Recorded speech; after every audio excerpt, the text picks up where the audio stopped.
Сәлем, бұл жаңа влог, және де мен бұл влогта мен қалай видео түсіремін, видеоны қалай монтаждаймын, және де видео салу процестерін барлығын көрсететін боламын. Айтпақшы, бүгін мен жездемнің үйіндемін. Бір күнге қазір сіздерге даланың қандай екенін көрсеткім келіп тұр. Дала өте керемет болып тұр.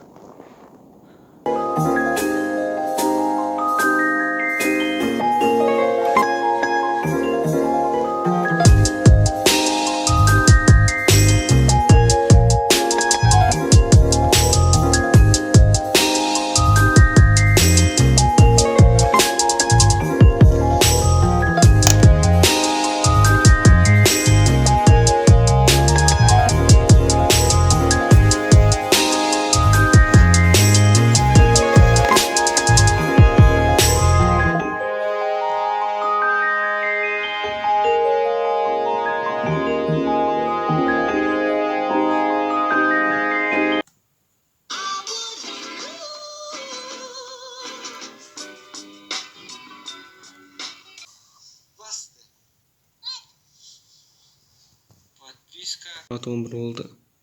26'сы. Videodayım, бірақ 2 saat 52 минуттан кейін салынады. Видео түсіруді, видео монтаждауда, видеоға алғашқы жасауды кімнен үйрендім? Оны сосын айтамын. Қазір мен сіздерге қалай 700 подписчик бар YouTube аккаунтты тастап кеткенім жайлы айтқым келіп отыр. Біле білсеңіздер, мен 2015 жыл мен 2018 жылдың арасында видео түсірген болатынмын. Яғни 2015 пен 2016 арасында тек қана орысша контент болды. Және сол кезде Майнкрафт темасы қатты қызық және де хит болды. Және сол арқылы басқа адамдар өздеріне популярность жинады. Және де соны мен де біліп, орысша білмесем де орысша видео түсірдім, планшетпен түсіріп, планшеттен салдым, тым монтаж, тым сценарий, тек қана бір дубльмен түсіріп, бір дубльмен салынған видеолар. Содан кейін бір жерге көштік, сонда мен оралдым деген видео шықты. Сәлем достар, сіздермен бүгін мен Рахатия достар, мен бүгін ютубқа оралғаным туралы айтамын. Мына каналда 4 айма, 3 айма видео шыққан жоқ. Активность қатты төмендеп кетті. Содан кейін мен 2016 мен 2018 арасында тағы толтырып видео салдым. Бірақ та менің ең жаман жерім тұрақсыз болды. Яғни өзіме қалаған уақытта ғана салдым. Бір айда бір видео, 3 айда бір видео шығуы мүмкін болды. Яғни видеолардың арасы бір күн немесе бір ай, 3 апта, яғни әртүрлі болды. Маған қалаған кезде ғана түсіріп, қалаған кезде салатын едім. Қысқаша айтқанда 3 жылдың ішінде 800 подписчик жинадым. Кейбір адамдар 3 айдың ішінде 800 подписчик жинап жатса, мен 3,5 жылдың ішінде 800 подписчик жинадым. Содан кейін мен видео түсіруді тоқтаттым. 2 жылдың ішінде мен ешқандай видео түсірген жоқпын. Содан соң 2020 жылы декабрьде менің ең бірінші жаңа каналымда жаңа видео шықты. Видео түсіруді, видеоға монтаж жасауды, видеоға обложка жасауды мен ешкімнен үйренген жоқпын. Яғни өзім интернеттен қарадым, өзім шұқылап ізденіп көрдім. Және де маған видео түсіргеннен гөрі видеоны монтаждаған ұнайды. Көбісі видео монтажды бір үлкен іс қылып жатады. Үлкен іс, бірақ та видеоны қойып, қиятын жерлерін қиып, өлеңді видеомен сәйкестендіру болды, басқа қиын зат жоқ. Бірақ та бұның өзі 3 сағат пен 5 сағаттың арасындағы уақытты алады. Және де менің видеоларымдағы обложкаларды көрсеңіздер, қарапайымдым, артықшылығы жоқ. Сондықтан мен бұның қазір барлығын өзгертетін боламын. Яғни қазір барлығын обработка жасайтын боламын. Мен өзім осылай үйрендім. Менің ең сүйікті процесім видео монтаждау. Мұнда видеоларды жібердім. Мен Movavi мен монтаждаймын. Movavi 2020.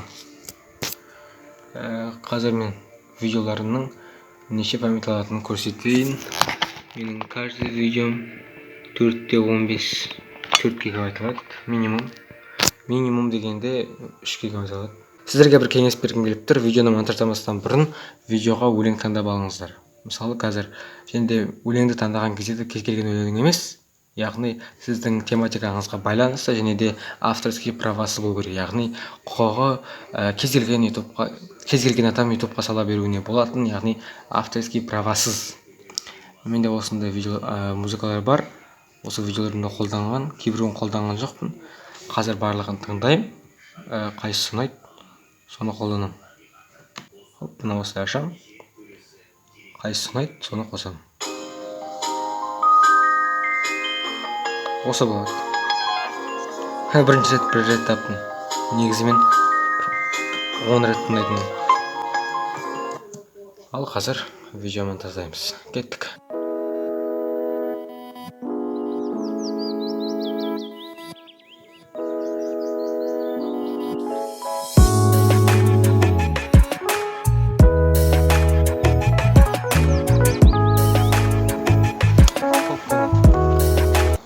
Я дарю стил. Таймлапс тұру үшін аяғым қар болды. Сен түсірдім.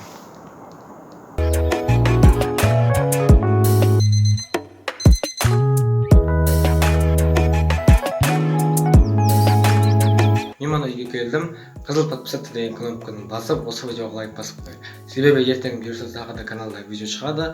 Ол да осы влог сияқты қызық болады, және де оны тек қана менің подписчиктерім ғана көре алады. Сондықтан да подписаться бас, ертең көріскенше. Примерно менің стативім осындай.